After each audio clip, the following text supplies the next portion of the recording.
social es la agrupación no formal, exactamente, nos agrupamos de manera informal, de individuos o organizaciones dedicadas a cuestiones sociopolíticas que tienen como finalidad el cambio social, lo que hacían referencia a la conciencia de clase, ¿cierto? Que busca un mayor bienestar para los trabajadores.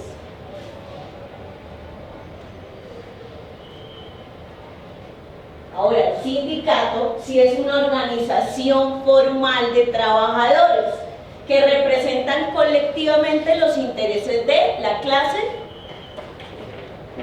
obrera, ¿cierto?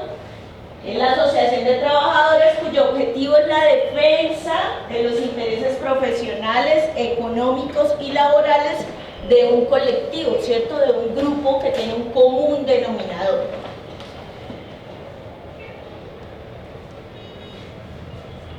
Listo, entonces, ¿cómo empezó el sindicalismo, el movimiento obrero? Ayer que vieron la línea de tiempo, la historia, ¿cómo empezó el movimiento obrero? En Inglaterra, ¿cómo?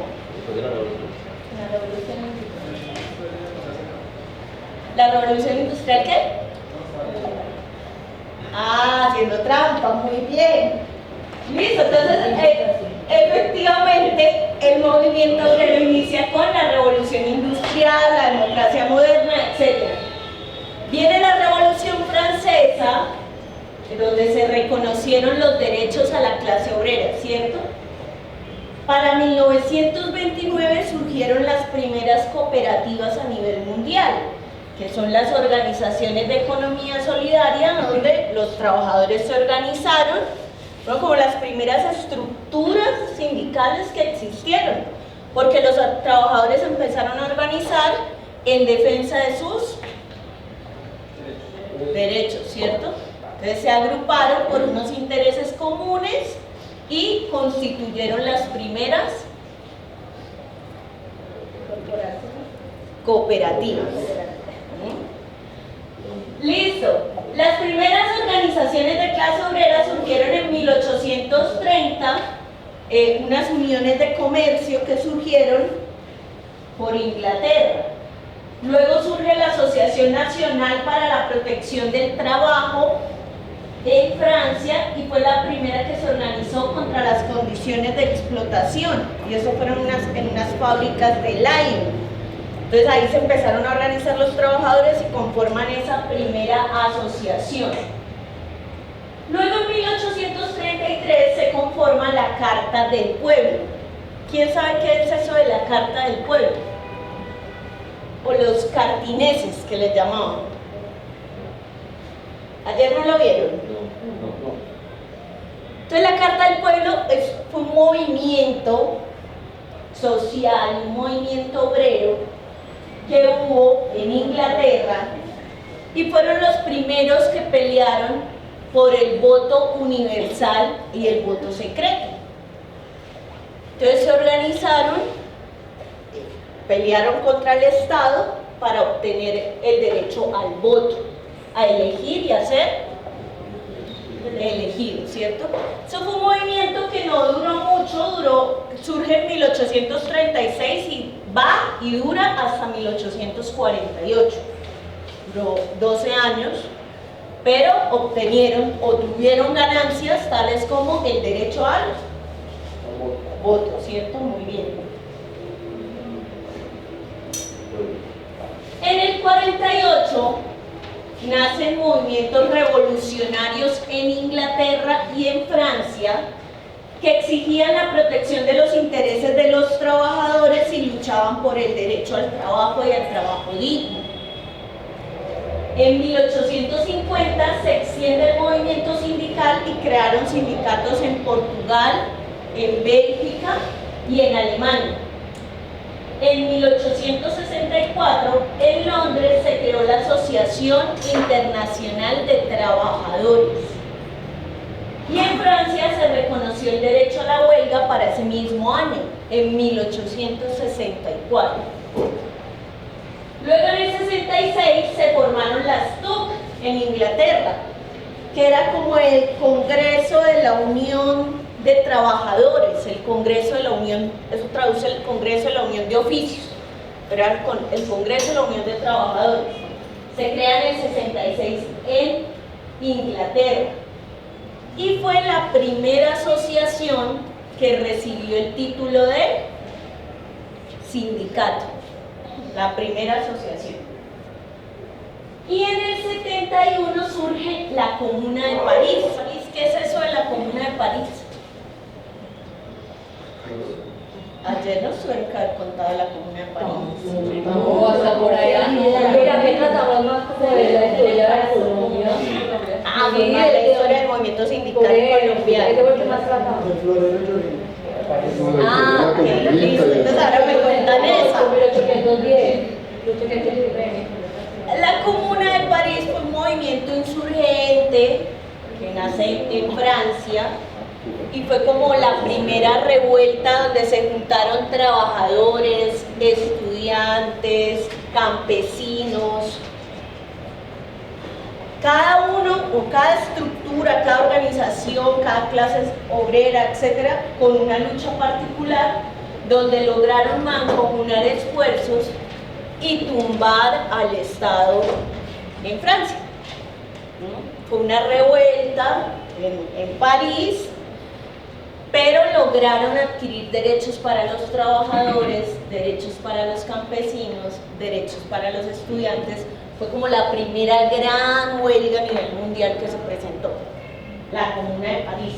No me puedo extender, pero los invito a leer un poquito al respecto, que es un ejemplo de como nuestro gran paro agrario que hubo en el 2013, donde mancomunamos esfuerzos a nivel nacional, un poco un ejercicio similar donde los estudiantes se unieron a ese gran paro, los trabajadores se unieron a ese gran paro, muy similar a ello, pero pues en unas grandes magnitudes, como fue en Francia. En el 84 se reconocen los sindicatos obreros en Francia. ¿Cuál fue el primer sindicato que se reconoció? En Inglaterra, ¿y cómo era que se llamaba? La STUC, ¿cierto? Muy bien. En el 89 se creó la Segunda Internacional, donde se declara el 1 de mayo como Día Internacional del Trabajo. ¿Sabíamos que fue en esa fecha donde se constituyó el 1 de mayo? Sí. Ah, bueno, muy bien. En 1901 se constituye la Secretaría Internacional de los Sindicatos.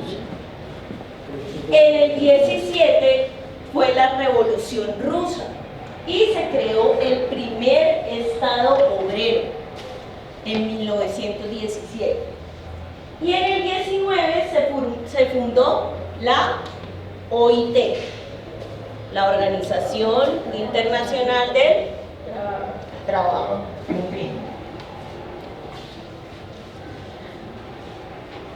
Listo, en Colombia, entonces esto sí lo sabemos, eso fue lo que estudiamos ayer. Las primeras industrias surgen desde finales del siglo XIX, ¿cierto? Y dieron origen a la clase obrera del país, ¿cierto? En 1909 es reconocida por el gobierno la Sociedad de Artesanos de Sansón, formada por zapateros, sastres, ¿Son? Sí, son. ¡Qué vicioso! Muy bien.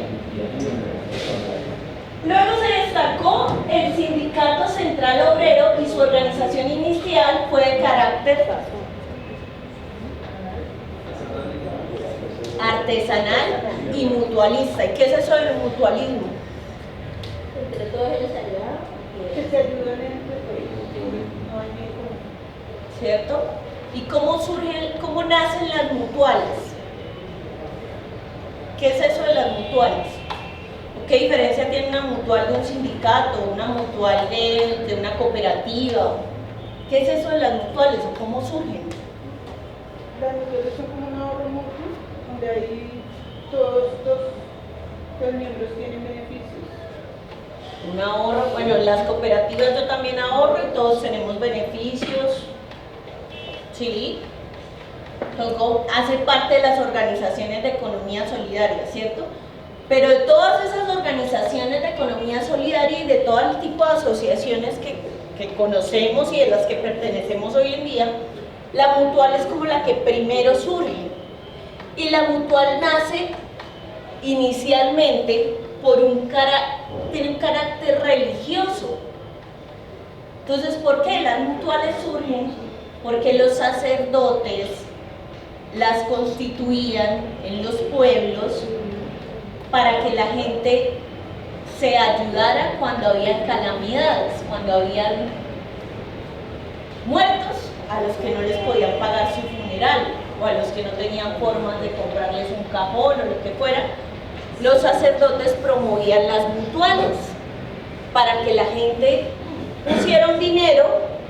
Entonces es como el hoy por ti, mañana por mí. ¿Pero era un fondo o recogían simplemente cuando necesitaban la... Era un fondo. Una vez hay una iglesia donde yo vivo cerca, se llama Mutuo Auxilio. ¿Y qué es? Que se hacen a tierra, pues hoy le toca una pequeña comunidad y lo que sale de ahí se mete un solo fondo y si a alguien se le cae la casa, se van y la arreglan.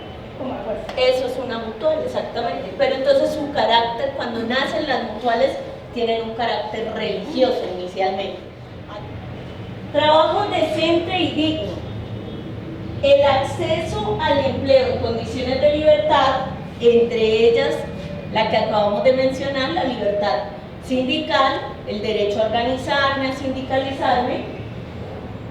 Para el diálogo social, la equidad, la protección social, la dignidad, la remuneración justa y en particular para la población joven, la formación para el trabajo acorde a las capacidades e intereses con la oferta del mercado, las necesidades sociales, etc. Pero sobre todo el derecho a la no discriminación por razones de edad. Entonces, ¿qué pasa? El joven se gradúa de la universidad y va a conseguir un trabajo, ¿y qué le pasa? Tiene experiencia. Entonces necesitamos alguien entre los 20 y los 30 años, pero con 15 años de experiencia.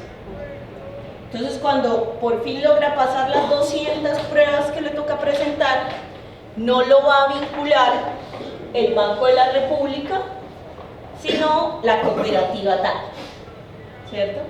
La tercerización laboral.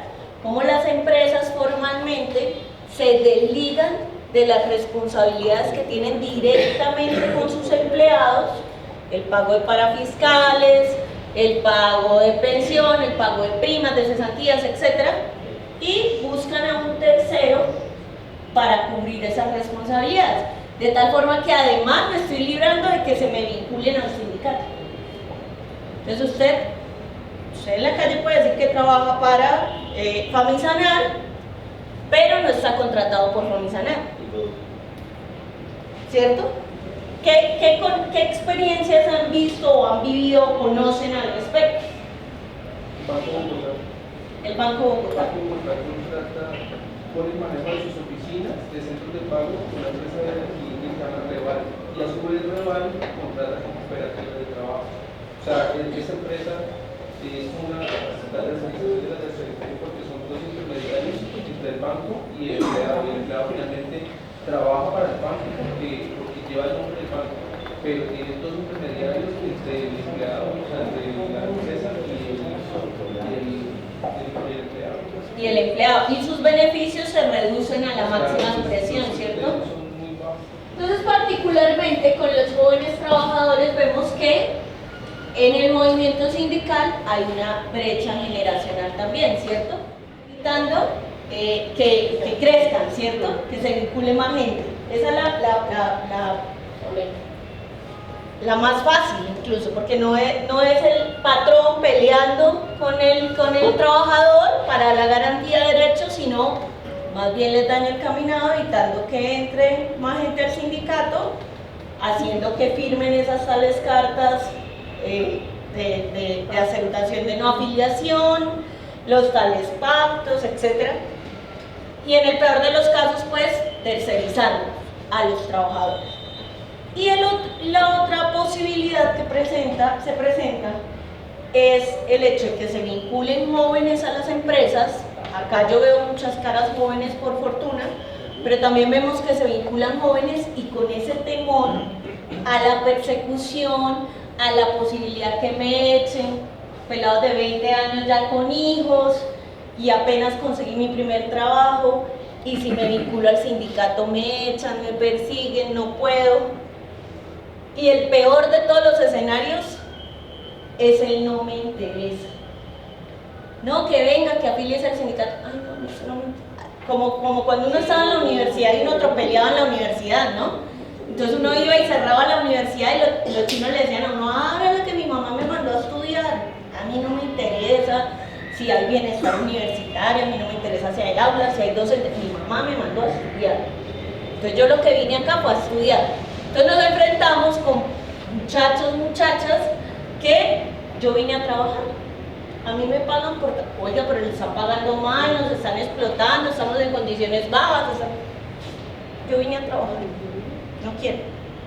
Entonces está el que se quiere sindicalizar y no puede porque siente que tiene la posibilidad de perder el empleo, y está el peor de todos los escenarios, que ese no me interesa.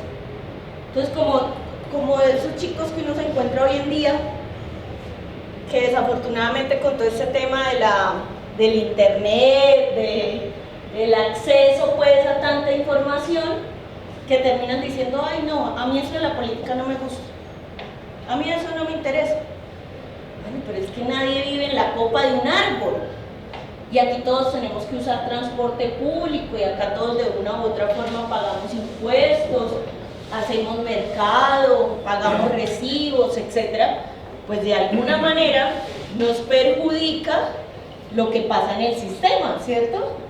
Eso hablando de la política general a nivel nacional. Ahora, cuando estamos en la empresa, pues las decisiones de las directivas de la empresa nos perjudican como trabajadores. Oiga, pero es que usted está mal pago, usted por la categorización, usted debería estar en tal nivel. No, a mí eso, no, yo, gracias a Dios, yo tengo trabajo. No, yo tengo que cuidar el trabajo, gracias a Dios. Y hay un total desinterés al respecto. Ahora, ¿cómo cerramos esa brecha generacional? ¿Cómo garantizamos una mayor vinculación a los sindicatos, a las organizaciones obreras? ¿Cómo conquistamos voluntades? Porque en últimas existe esa gran brecha generacional donde nuestros compañeros empiezan a pensionar. Y ya, o sea, si me pensiono ya, la empresa no va a dejar que yo me quede pues ahí, no, ay, tranquila, yo vengo acá y estoy un ratito. No, se pensionó, se va. Y a medida que nos vamos pensionando, sindicatos históricos de este país, Sutimag, Sintra y Magra, Sintraendes, así no paré de contar, a medida que se van pensionando, pues se va reduciendo el sindicato. Y si tenemos esa brecha donde los jóvenes, los que quieren, no tienen la posibilidad de vincularse, y los que hay que pueden, porque también hay empresas donde, ay, monte su sindicato que ahí nos vemos a ver cómo peleamos, y tienen la posibilidad de sindicalizarse y no quieren. ¿Cómo se cierra esa brecha generacional? Si nosotros experimentamos en nuestras empresas eso. Y lo decíamos hace un momento, ¿no? Llegamos a tener 70 y ahora otra vez estamos teniendo auge de afiliados. Ahora cuando las empresas empiezan esas prácticas de contrato a término definido, y es 3 meses, 3 meses, 3 meses.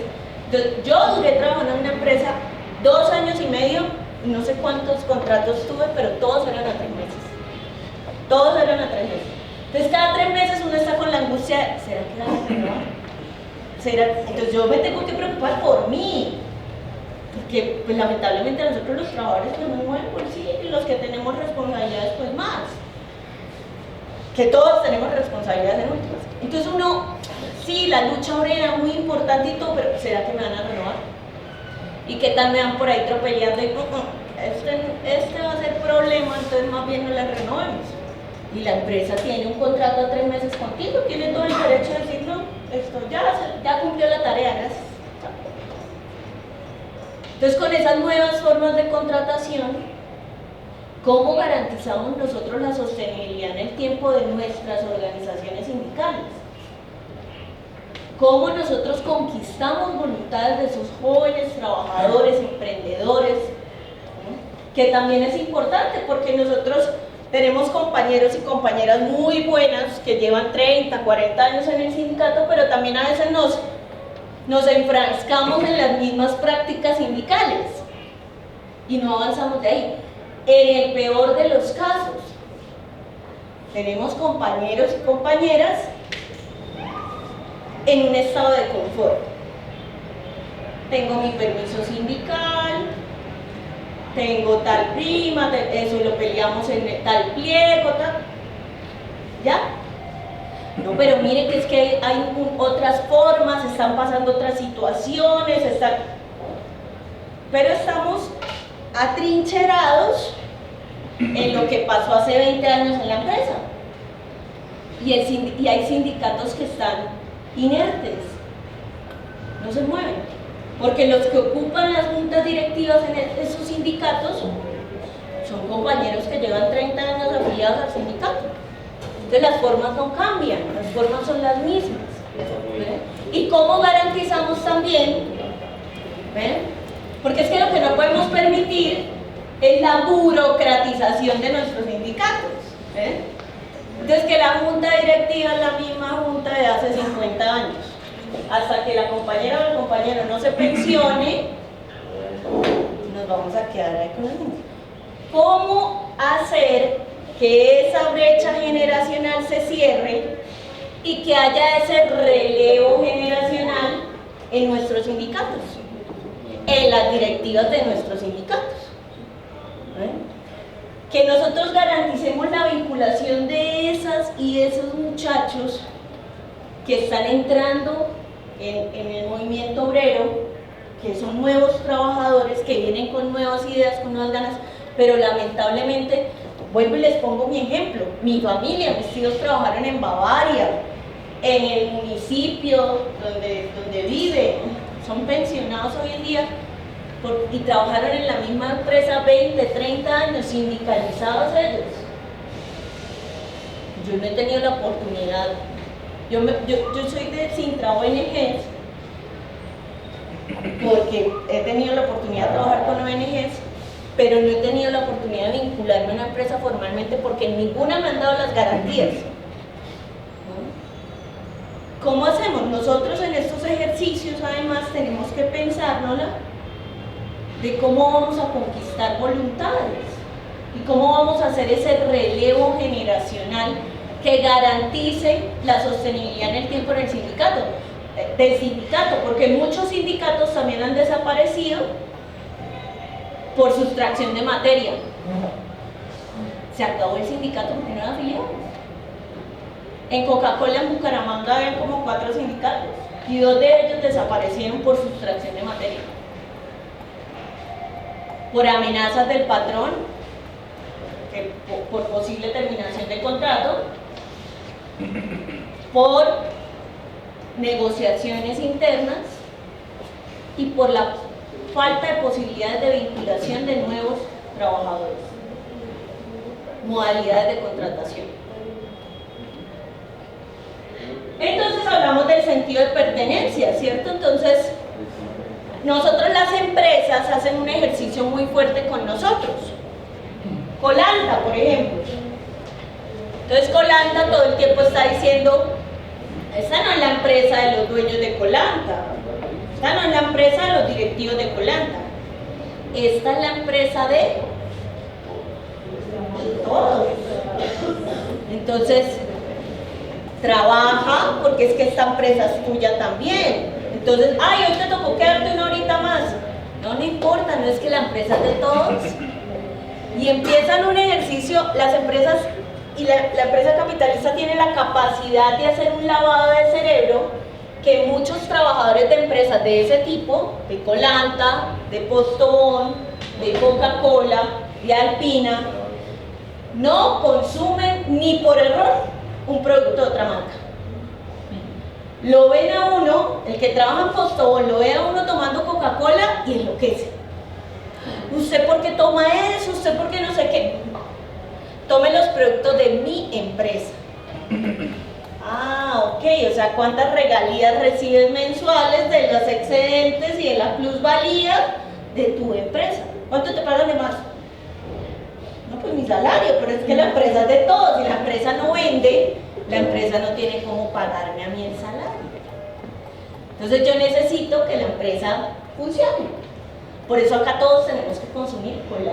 Y en sus casas solo hay productos de su empresa, todo es de su empresa y generan un sentido de pertenencia hacia la empresa, pero ese mismo lavado de cerebro es el que posibilita que se vinculen a la organización sindical, porque la organización sindical es el coco del patrón. Entonces la organización sindical le hace daño a la empresa. Entonces no, que esa gente es una mala agradecida, que esa gente no sé qué, no, es mi empresa. Yo tengo una compañera que tiene, yo creo que 33 años en el banco sin que está sindicalizada. Y cuando empezó el tiempo de peticiones y que el banco, y que el sindicato empezó a hacer presión en los medios, en las entrevistas, en las reuniones que tenía el gerente, que eso pasó por las noticias por RCN, un pedacito nomás. No lo importante, ella, ay, pero cuando llegué yo, porque yo estuve aquí en esa asamblea, pero ustedes cómo le hicieron eso al banco, el banco como es de bueno con nosotros, todo lo que el banco nos da, y ustedes cómo le hicieron eso al banco. Claro. Nunca no, un infarto. Claro, Y porque es tan difícil explicar, ella no lo voy a entender todavía. Y con 33 años en el banco, y sindicalizada. y recibe los beneficios de las luchas que ha ganado el sindicato. ¿Eh? Porque también es eso, ¿no? Hay gente que lleva 40 años en el sindicato, pero de coche. No han asumido la lucha obrera como tal. Y por eso se les dificulta argumentar también por qué están afiliados al sindicato. ¿Y usted por qué se afilia al sindicato? No, porque han afiliado. Y no evidencian todo lo que la lucha sindical ha ganado. Y la lucha obrera, porque si no los trabajadores estaríamos en peores condiciones donde los sindicatos no existieran, estaríamos mucho peor de lo que estamos actualmente. Entonces, el fortalecimiento del sindicato como algo vital y propio se torna en la percepción juvenil en un motivo poco relevante para su desarrollo laboral. Entonces, claro, llega un nuevo trabajador, uno va a conquistar su voluntad para que se afilie, y él no es relevante. Oye, pero mira que acá hemos ganado un montón de cosas, que el permiso sindical, que el 10% de ataque. ¿No? ¿Qué toca hacer? No, que puedes pagar. Ay, no, hay que pagar por todo. No, tranquilo. No evidencian la importancia de un sindicato dentro de una empresa. Y más en el modo de producción que nos encontramos hoy en día, más aún en el capitalismo, que cada vez se viene exacerbando más en contra de los trabajadores, en contra del campesinado. Entonces la apertura de las fronteras comerciales, los tratados de libre comercio, lo que han venido haciendo es reducir el trabajo local, la mano de obra local, porque el que lleguen transnacionales a Colombia, pues resulta bueno fiscalmente hablando para el país, para las finanzas del país, empieza a abaratar los productos y terminan reduciendo los empleados. ¿Qué es lo que le está pasando hoy a Coltabaco? Los cigarrillos que quienes fuman acá, Marlboro, lo que antiguamente era Boston, lo que antiguamente era Belmont, que ahora es LIH, algo así, y Royal algo. Esos cigarrillos los traen de Guatemala, esos cigarrillos los traen de Argentina. Ya están dejando de producir acá, porque es más barato traer. Así de sencillo, porque el capitalismo colombiano ha permitido abrir fronteras comerciales en contra de los trabajadores, en contra del campesinado. Campesinado ya no siembra, Yo trabajo en zonas rurales a nivel nacional y los campesinos ya no siembran, o sea, ni siquiera para el autoconsumo. Lamentablemente el campesino ya está yendo a comprar cosas de paquete al pueblo, porque no le da a sembrar. Porque es que el maíz, gran parte del maíz que nosotros consumimos lo traen de afuera. Porque el café de calidad es el que sacan a exportar. Y a nosotros nos queda el café, el maluco, el café que no compra. Acá hay N cantidad de impuestos para todos los productos, pero el que trae, el que importa, la carga tributaria es mínima por los tratados de libre comercio. Por ejemplo, cuando fue el Tratado de Libre Comercio con Estados Unidos, que se trajeron arroz que vio el miedo de allá, lo volvieron como si fuera de acá, lo volvieron como de acá y lo vendieron como si fuera colombiano.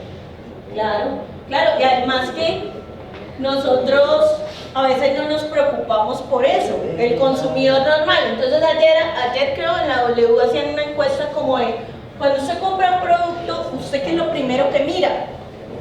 Entonces, por ejemplo, yo tengo una cosa de comprar lo que es de consumo de alimentos, de comprar lo que tenga la fecha de vencimiento más lejos. Entonces yo cojo lo que está bien atrás, porque se supone que es lo más fresco, y lo que tenga la fecha de vencimiento más lejos. Yo sí miro la carga nutricional. Entonces yo sí miro cuántas tiene calorías, y lo comparo. Hay gente que no, que el precio únicamente, este vale 1000 y este vale 5000. Y el que vale 1000 es el que traen de afuera. Es el importado, y el que vale 5000 es la producción nacional que tuvo que pagar N cantidad de impuestos, y los impuestos son cargados al producto y es mucho más caro. ¿Y qué pasa, digamos, hacer comercio con las grandes superficies? Entonces yo soy una emprendedora de café, yo saco mi café artesanal y lo voy a llevar al éxito. No, ni siquiera el café. Les voy a contar un proyecto de reincorporación económica de las guerrilleras de FARC. Ellas están sacando pulpas de fruta. Entonces, ellas van a llevar sus pulpas al éxito. Entonces, el éxito está vinculado al grupo de éxito con todo esto de la reincorporación. Qué chévere, no sé qué, listo. Les vamos a comprar pulpas. Les llevan 3 toneladas de pulpas al éxito. El éxito paga a 90 días, a 3 meses. Ellas no tienen el músculo financiero para esperarse 3 meses a que les paguen para reinvertir el dinero y seguir haciendo pulpas. Bueno, listo, vamos a esperar los 90 días, voy a conseguir plática prestada, no importa. Segundo punto, con las grandes superficies, que lo hace el éxito, lo hace Carulla, lo hacen Jumbo, lo hacen todas esas grandes superficies. El éxito, todas las grandes superficies no se hacen responsables de los productos que se vencen, que se dañan. Listo, entonces, mire, todo el comprador también a veces busca precio.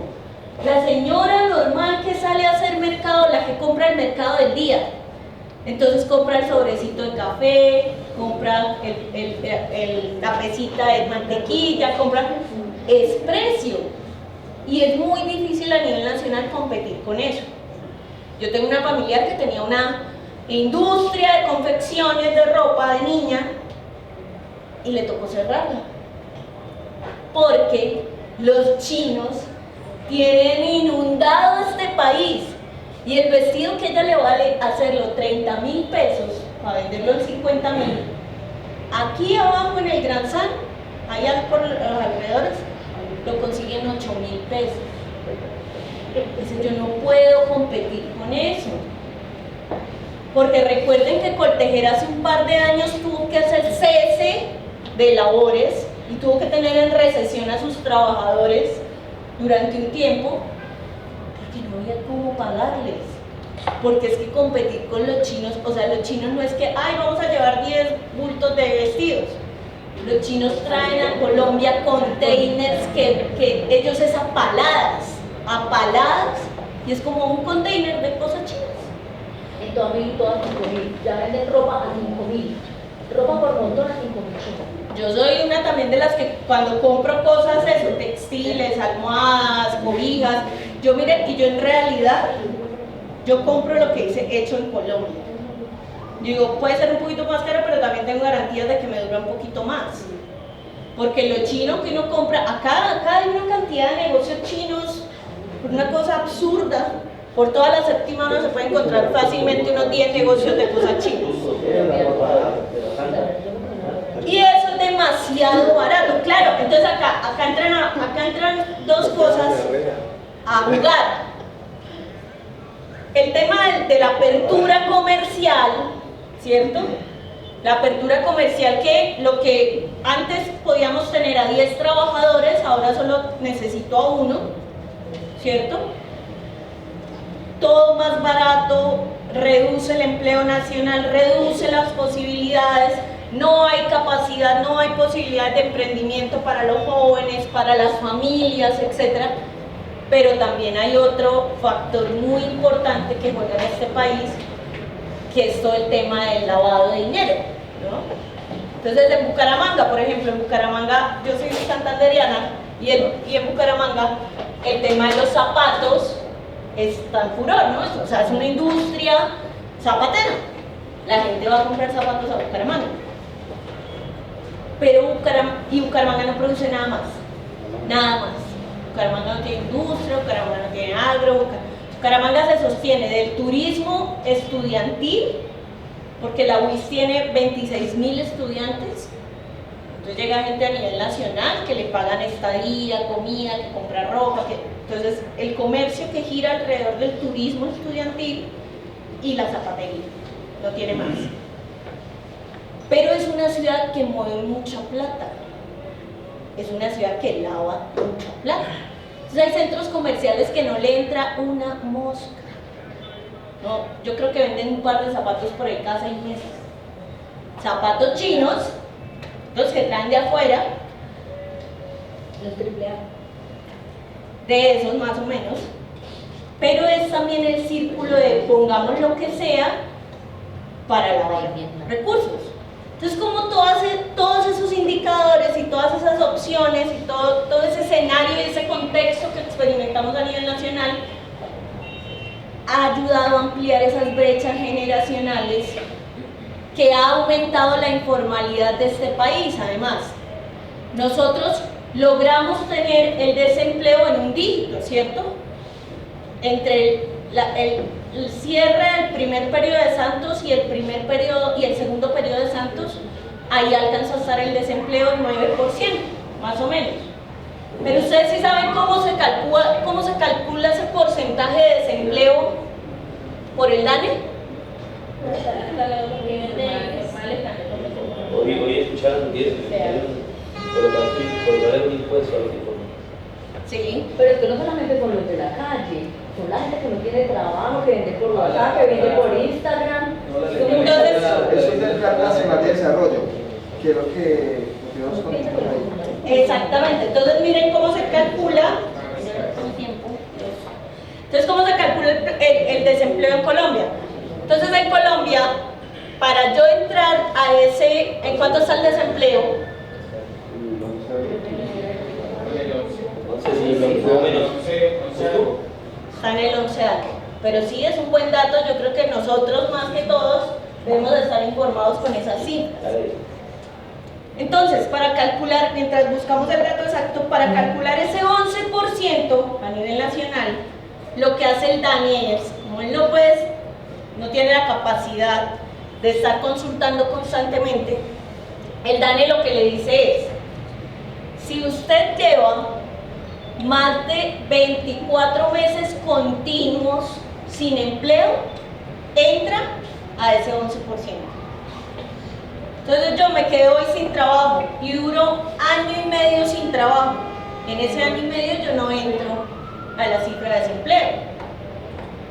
Si al 23 mes ya me cansé, y puse una venta de minutos en la puerta de mi casa, ya eso cuenta como empleo, como empleo informal. Y no entro en ese 11% de desempleo. Siendo así, calculen cuál es el porcentaje real de desempleo de este país. Súmenle factores como la migración venezolana. súmenle factores como el empleo, lo que tú hablabas, por redes, que hoy en día Muchas personas trabajan. la gran mayoría de negocios lo están poniendo por redes para disminuir costos en infraestructura, en empleados, etcétera. Mire que eso lo hizo Cross. El de los zapatos Cross, él empezó a trabajar por internet y cerró la mayoría de las tiendas. Tiene muy poquitas y ya lo hace a través de imagínense, ellos reduciendo también, imagínense. ¿Y cuántos desempleados quedaron con eso? Es que para el mes de abril presentó una tasa del 10.3, un aumento del 0.8 con respecto a lo que el 18 era. 10.3%, ya llegamos nuevamente a los 2 dígitos. Y está en alza. 10.3. O sea, estamos en una condición financiera en el país muy grave. El dólar está a más de 3.300, el desempleo subió a 2 dígitos, la inflación va subiendo de manera exagerada, si así se quiere, en comparación con el año anterior. Hay mayores niveles de informalidad, la migración venezolana está aumentando, la inseguridad, etcétera, ¿cierto?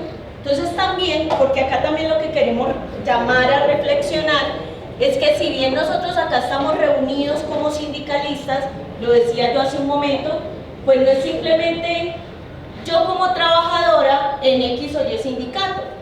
No, en última yo soy ciudadana y yo me veo afectada por todo lo que gira mi entorno también. Y mi sindicato se ve afectado también por las políticas nacionales y demás, porque miren lo que le está pasando a Coltabaco hoy en día. Apertura comercial, tratado de libre comercio, más económico traer los productos de afuera, me ahorro 800 trabajadores, chao. Entonces, un poco la reflexión es esta. Dice, ante la arremetida del modelo neoliberal, mucho ha cambiado y se relaciona con el desequilibrio entre los componentes de influencia externa, que es lo que estamos hablando, y pertenencia interna, que es lo que acabamos de hablar. Listo. Entonces vamos a entrar al tercer punto. Yo tenía un jefe que decía, a mí no me gusta contratar mujeres, y lo decía abiertamente, a mí no me gusta contratar mujeres. No, porque es que las mujeres se embarazan y luego tocar la licencia de maternidad, pero ahí no acaba todo. Porque luego el chino se les enferma, porque luego tienen que ir a la reunión de padres de familia del chino, porque es que viven de permiso en permiso por cosas de la casa. Y eso me representa menos producción, menos rentabilidad. Y él lo decía abiertamente. Entonces, para nosotras es difícil acceder a un trabajo, porque a veces cumplimos con la licencia de maternidad y se nos terminan los contratos. Y luego vamos a adquirir un contrato y casi siempre en los formularios dice como personas a cargo. Y uno, bueno, 2, hijos, y eso ya empieza a bajarle las posibilidades a las mujeres. Surge un concepto que se llama la economía feminista. ¿Qué es eso del feminismo a propósito? Una mujer. ¿Cómo? Me gustaría que respondiera una mujer del feminismo. No tiene que responder. No, me gustaría, solo decir eso, me gustaría. No, me gustaría. ¿Qué es el feminismo? Y eso está muy en el boom del lenguaje, de la coyuntura nacional e internacional. De las mujeres para luchar por los derechos de igualdad de la mujer. Empoderamiento femenino, muy Ay, bien. mira, tan lindo, ya los machistas. Quitamos el punto negativo.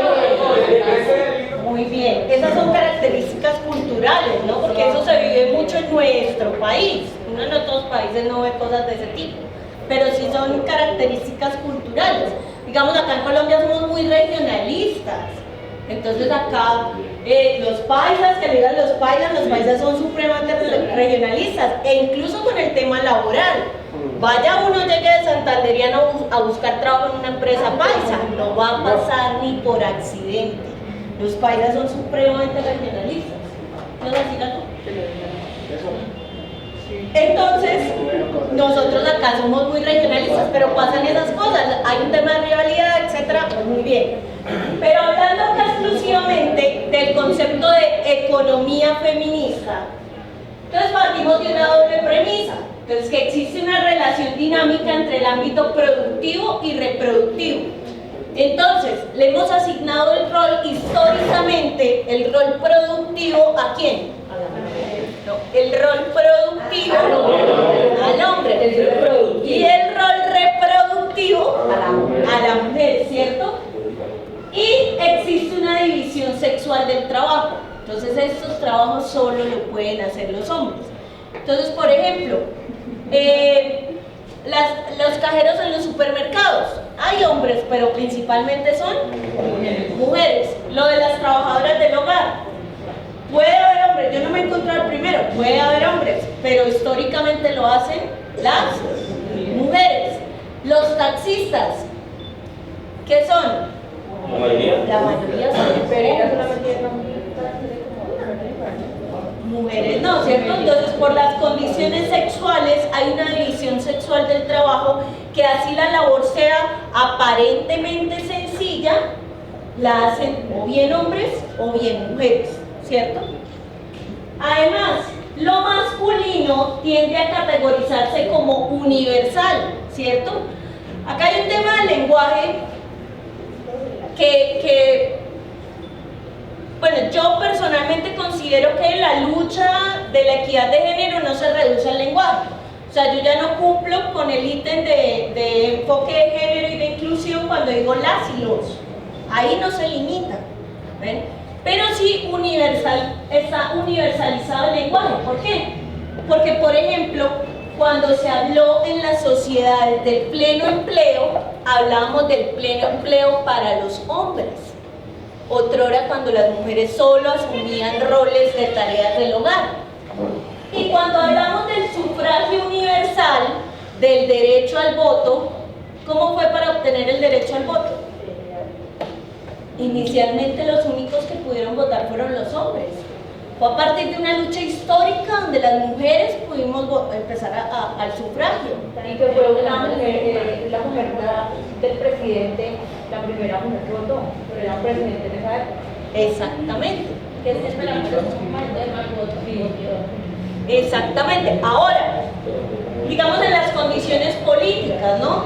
Den cuenta que, y ahora con el tema, por eso yo saludé el espacio viendo un número significativo de mujeres, porque a veces a estos espacios vienen los directivos y a veces en nuestros sindicatos los directivos son principalmente hombres, ¿cierto? Entonces, hombres, yo no sé si cuchos o mujeres, pero hombres. Entonces, ¿qué pasa? Nosotras tenemos una vulneración ahí. ¿En qué sentido? Que a nosotras las mujeres y quienes nos desenvolvemos en estos espacios político-organizativos nos enseñaron que si usted quiere ser presidenta del sindicato, demuéstrelo. O sea, a nosotras sí nos toca irnos codo a codo con otras, ¿cierto? Porque a mí me toca demostrar que yo tengo las capacidades y las habilidades. Mientras que el compañero puede ser elegido porque es un bacán y tiene buen discurso y qué tal. ¿Se dan cuenta que a nosotras sí nos han dicho, ustedes se la tienen que luchar, usted no puede llegar ahí de coche, muestre que usted sí es capaz? ¿Ven? A pesar que nosotras tenemos una doble condición laboral, a pesar que nosotras hacemos las tareas del cuidado, a pesar que nosotras históricamente hemos ido avanzando para ocupar lugares donde otrora no podíamos, hoy en día todavía en estos espacios político-organizativos nos toca demostrar que podemos. Porque hay una subestimación alrededor de las capacidades de nosotras en estos escenarios políticos, en estos escenarios organizativos, ¿cierto? Entonces, digamos, ¿qué pasa? A veces en estos espacios, a veces a nosotros, en nuestros sindicatos, en nuestras cooperativas, en nuestras asociaciones y demás, aplicamos el principio de paridad. Y el principio de paridad es que nos obligan a que haya un 30% de mujeres. Entonces, bueno, venga usted, es que toca cumplir con que haya mujeres. Es que los estatutos dicen que tiene que haber mujeres. Entonces, ahí hay una doble subestimación, porque es que no es de que, bueno, yo soy una lideresa, yo tengo mis capacidades, acá podemos trabajar de pares, sino porque aún tenemos que someternos a la paridad. A que, bueno, ¿y sé por qué llegó ahí? No, porque tocaba meter una mujer. Entonces, de la junta son 7 y una tiene que ser mujer. Bueno, escojan ustedes, a ver cuál. Así es nuestra junta.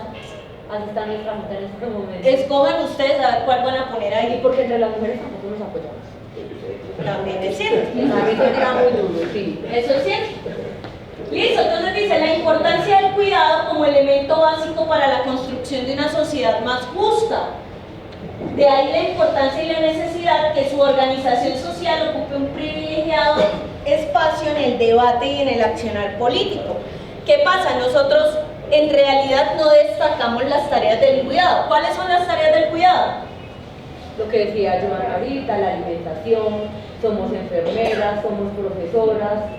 Entonces, la crianza, Ajá. el aseo de la casa, lavar la ropa, planchar, el cuidado de los enfermos, de los adultos mayores, de los niños, los que tienen mascotas, en las fincas los que tienen animales, todas esas tareas del cuidado que desconocemos. Pero esas tareas del cuidado son supremamente importantes para el sostenimiento de la sociedad. Si no, cuando nosotros vemos por ahí a alguien que roba, que no sé qué, y decimos, uy, no, eso es un desadaptado, los valores en la casa. ¿Y quién ayuda a eso? La formación. La formación en el hogar. Las tareas del cuidado, que principalmente quienes las han venido haciendo históricamente. Las mujeres, ¿cierto? Dice, el sostenimiento de la vida y el cuidado, la atención a las personas han sido un elemento central, no han sido un elemento central de las políticas públicas. O sea, institucionalmente eso no es nada relevante para las políticas públicas de un municipio, de un distrito, de la nación. No hace parte de los debates socioeconómicos, porque nosotros eso no lo cuantificamos. Nosotros no decimos, bueno, yo invierto en tareas del cuidado todos los días 5 horas. ¿Cuánto vale eso?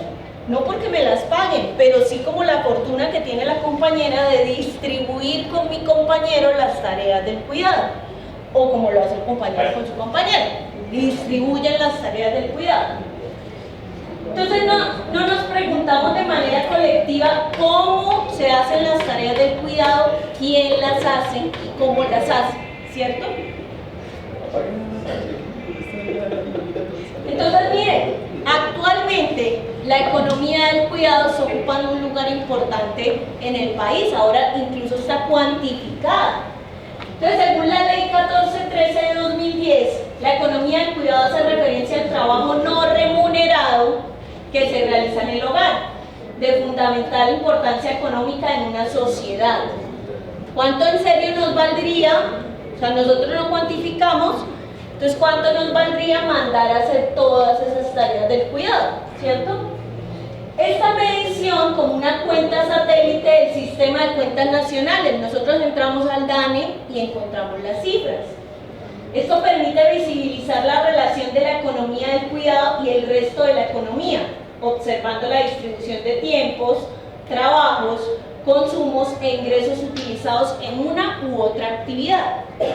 Entonces,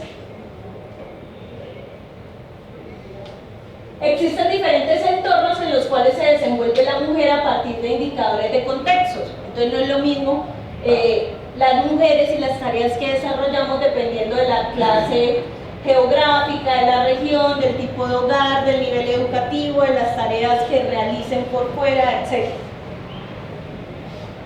Entonces miren, por ejemplo, las horas anuales dedicadas al trabajo no remunerado en Colombia por funcionalidad y sexo. El suministro de alimentos.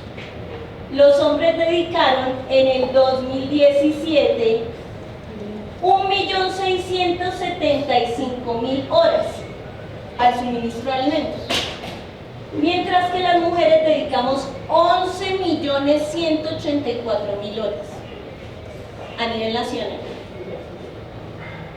En la limpieza y el mantenimiento del hogar, los hombres dedicaron en el 2017 en Colombia 2.355.000 horas y nosotras las mujeres dedicamos 6.683.000 horas.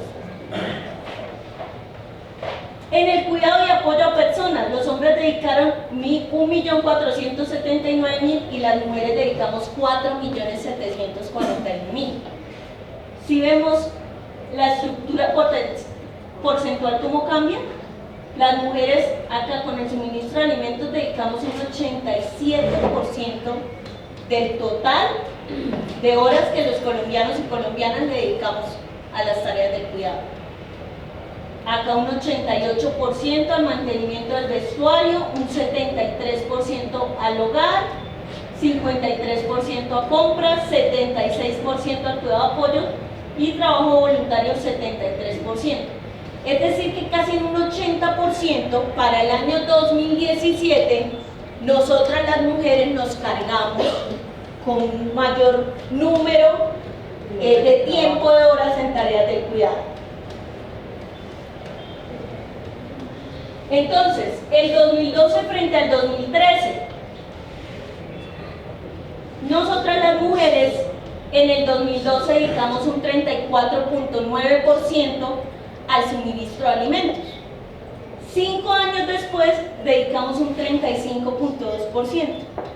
Muy a pesar que a medida que pasa el tiempo, nosotras las mujeres nos hemos profesionalizado más, las mujeres hemos adquirido más derechos, mayor libertad. Hoy en día en el mercado laboral hay un número significativo de mujeres.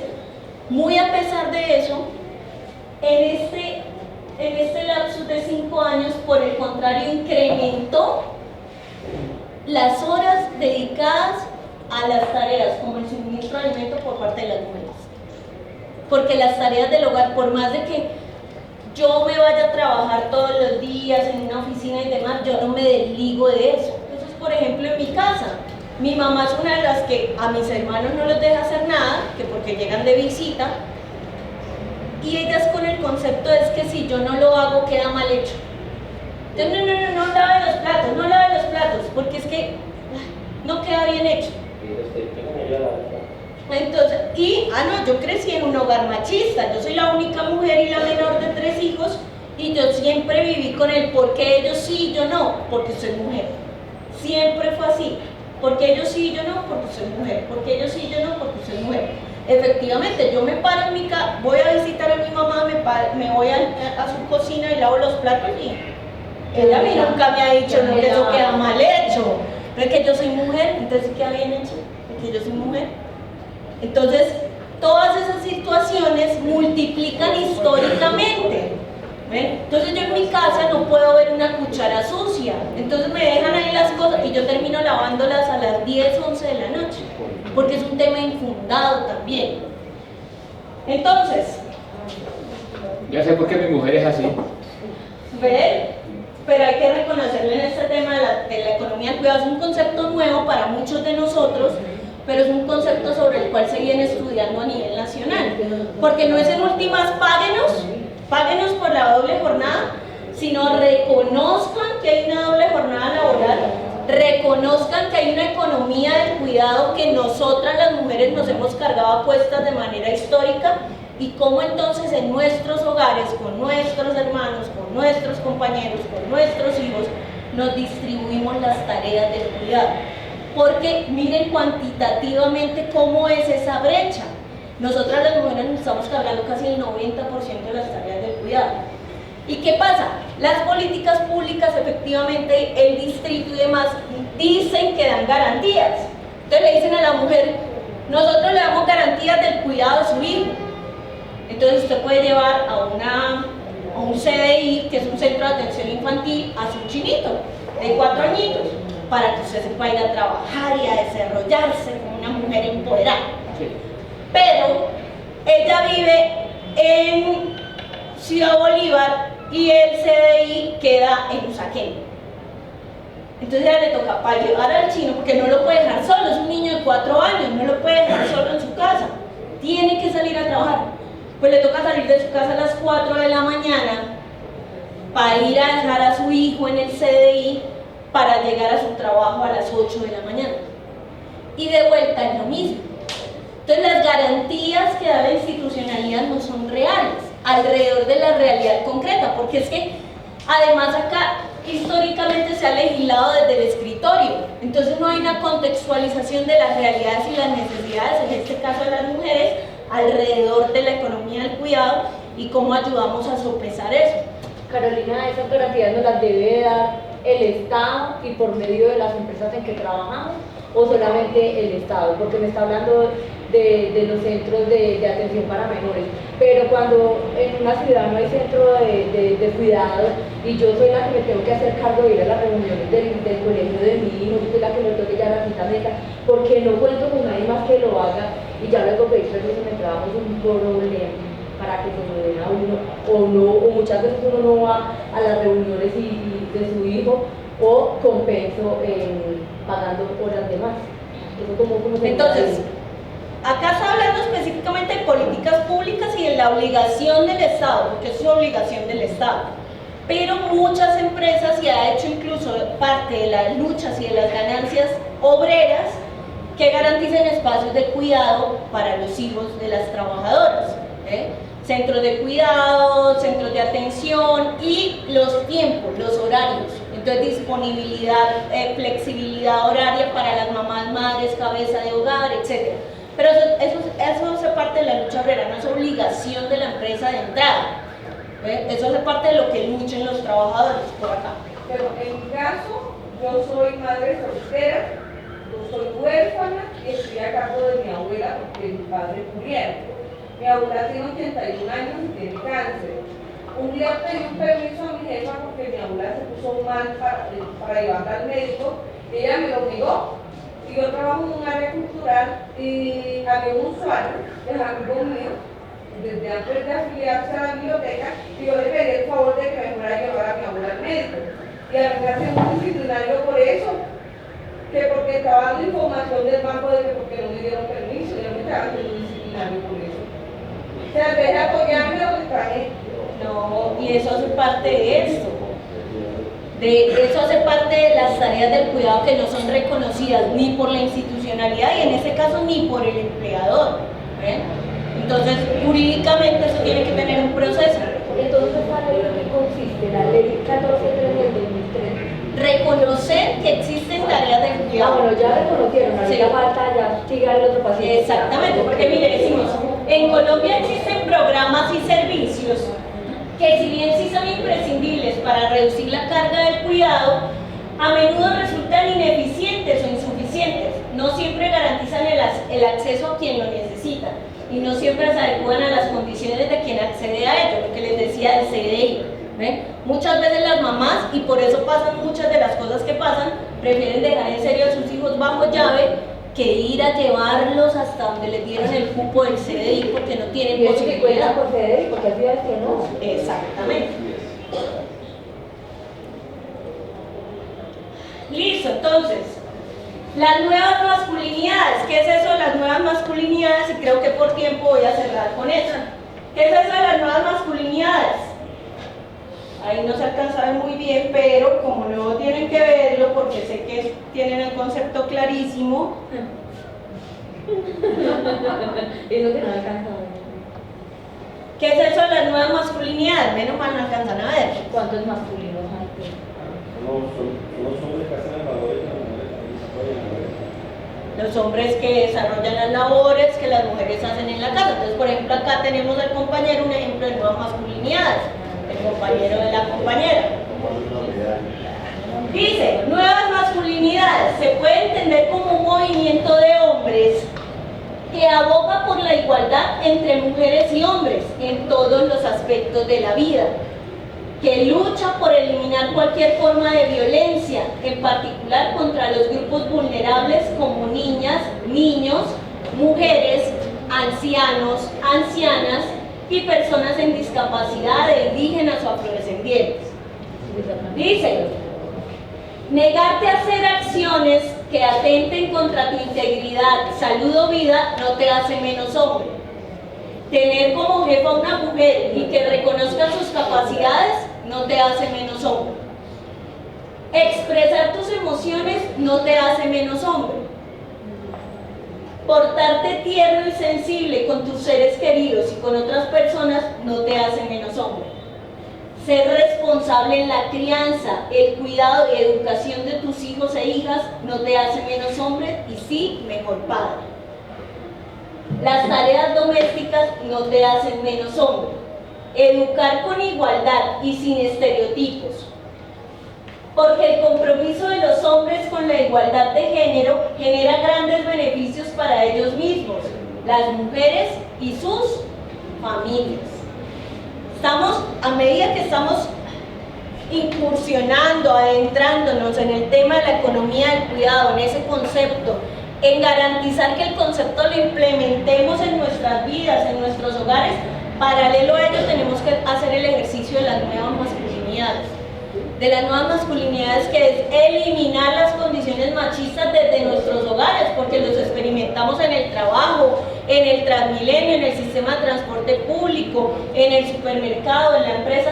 Eliminémoslas desde los hogares, que a veces, muchas veces se presentan prácticas machistas y nosotros lo desconocemos, porque ya lo empezamos a naturalizar, ya es normal. ¿Preguntas hasta acá? Dijo Tito, si no hay preguntas es porque todo quedó muy claro o nada quedó claro y toca volver a decir.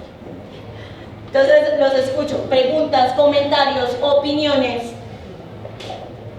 Bajo ese hilo de perspectiva de género, se manipuló la opinión pública en muchos aspectos electorales, integrando ideas equivocadas sobre la diversidad sexual, o sea, no solo masculino, femenino, sino otras identidades en torno a la idea de género. Entonces, en cuanto a eso, esa perspectiva de género que tiene para contar. Bueno, eso es un tema en el que habría que andar mucho más, porque no es poco, no es pequeño, más hoy en día y más nosotros que nos desenvolvemos en una sociedad muy goda, si así se quiere, donde efectivamente nos limitan a las mujeres por ser mujer, pero además limitamos a las diversidades sexuales por su condición de diversidad sexual. Entonces nosotros hoy en día, a pesar que tenemos el matrimonio igualitario, eso es un pecado para la sociedad civil. Por eso hoy en día el tema de la adopción de parejas del mismo sexo es un problema en esta sociedad, porque vivimos bajo un concepto de una sociedad goda.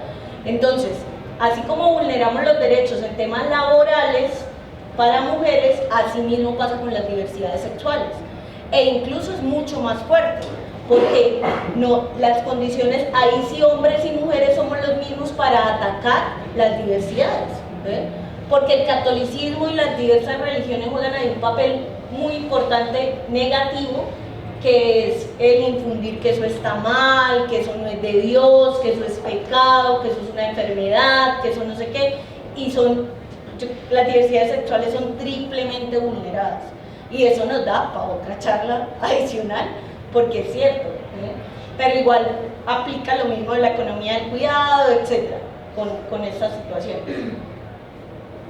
Carolina, como la economía del cuidado habla de economía, ¿cómo se aporta ahí a la economía del país? El DAN está haciendo un ejercicio alrededor de la cuantificación, de la monetarización de eso, pero un poco el ejercicio inicial, claro, porque eso no es pago, entonces es como un ahorro que se genera, ¿ves? Entonces lo están cuantificando para ver cuáles son las ganancias sobre el producto, el peso sobre el Producto Interno Bruto y demás. Pero como apenas estamos incursionando en el concepto, todavía estamos haciendo incluso un ejercicio de interiorización nuestra, porque no sé acá qué tantos de nosotros habíamos escuchado acerca de la economía del cuidado, y estamos haciendo cálculos más o menos desde hace unos 6, 7 años, el país está haciendo cálculos, y la Javeriana hoy en día está haciendo un estudio un poco más profundo alrededor de él. Entonces, ¿cuánto dejamos de ganar por hacer tareas del cuidado en desarrollando actividades industriales, actividades de tipo económico que pudiéramos aportar para el Producto Interno Bruto, por ejemplo? Yo dejo ahí porque me extendí un montón.